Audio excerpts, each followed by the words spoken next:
Alright, what's up guys? In this video, we're going to pick up some calculus here. We're going to evaluate another limit using L'Hopital's rule. So we're asked to evaluate the limit as x goes to e. We got ln of x minus 1 all over x minus e. So first of all, what the heck is L'Hopital's rule? Well, let me just kind of remind you of what it is. And we've used L'Hopital's rule before in other limit videos that I've done. So basically what L'Hopital's rule says is, let's just say I have the limit as x approaches some value c for f of x over g of x. And let's say that when I take that limit and I plug in the c, I get one of the following indeterminate forms. Let's say I get 0 over 0 or plus or minus infinity over plus or minus infinity. And then basically what L'Hopital's rule says is that the limit as x approaches whatever value c for f of x over g of x, it's just going to be equal to the limit as x approaches whatever value c that is, and it'll be f prime of x over g prime of x. And of course g prime of x cannot equal 0 because we can't have division by 0. Pretty much the same restriction on the top part here as well. We can't have 0 down there. So put it on the floor. Yeah, you put it on the floor. After we've done that, we take the derivative of the top and the bottom and see if we can plug the value in again. Now, the great thing about L'Hopital's rule is that you can use it more than once. There have been some limits that I've taken that I've used it more than once.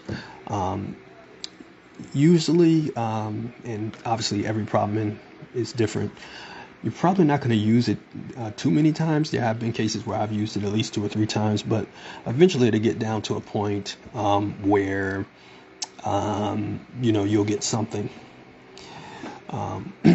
So let's just keep that in mind.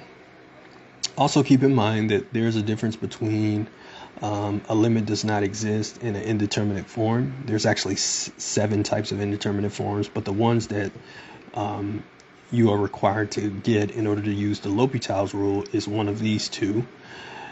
So that's always in play. But there are also cases where you don't necessarily need L'Hopital's rule. You can try something else, but it's a very helpful rule, and quite frankly you'll miss the rule when you get to multivariable limits and multivariable calculus because you can't use L'Hopital's rule for multivariable limits. So what we're going to do is we're going to use L'Hopital's rule here. And why are we even using it to begin with? Well, we have the limit as x goes to e, so you plug e in. So if I plug e in here, we'll get ln of e minus 1. Remember, ln of e is 1, so that would be 1 minus 1, which is 0. Okay, big deal, we got 0 in the numerator. Nobody really cares about that. But it's the 0 that we get in the denominator that is the issue, because if we plug in the e here, we'll get e minus e, which is 0. So we get that indeterminate form. So that's why we're using L'Hopital's rule in the first place. So now let's try it. So now we got the limit as x goes to e. We're going to take the derivative of the top and the bottom. So we'll have ln of x minus 1. We'll take the derivative of that. And we'll take the derivative of the bottom as well, and we see what we get. So looks like this will be the limit as x goes to e, or x approaches e. Maybe not goes to, but approaches e. And we'll take the derivative of the top and the bottom. So what's the derivative of ln of x minus 1? Well, that's just 1 over x.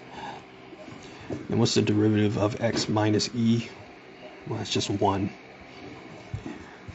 So we can actually simplify it. So it'd be the limit as x goes to e. And it's really just going to essentially be 1 over e divided by 1, which is the limit as x goes to e for 1 over e, which is obviously just 1 over e, which is actually the limit. So the final answer for this is 1 over e. That's the limit. So we'll write L is 1 over e.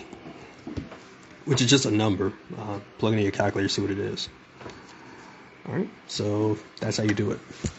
So again, I think this is a good demonstration for how when we get an indeterminate form, it doesn't mean the limit does not exist. You're just going to have to put a little bit of effort in to trying to find the limit. And I'm not saying that there won't be cases where it doesn't exist. There are some cases where that happens, but just because you get an indeterminate form doesn't mean it doesn't exist. You just got to try something else.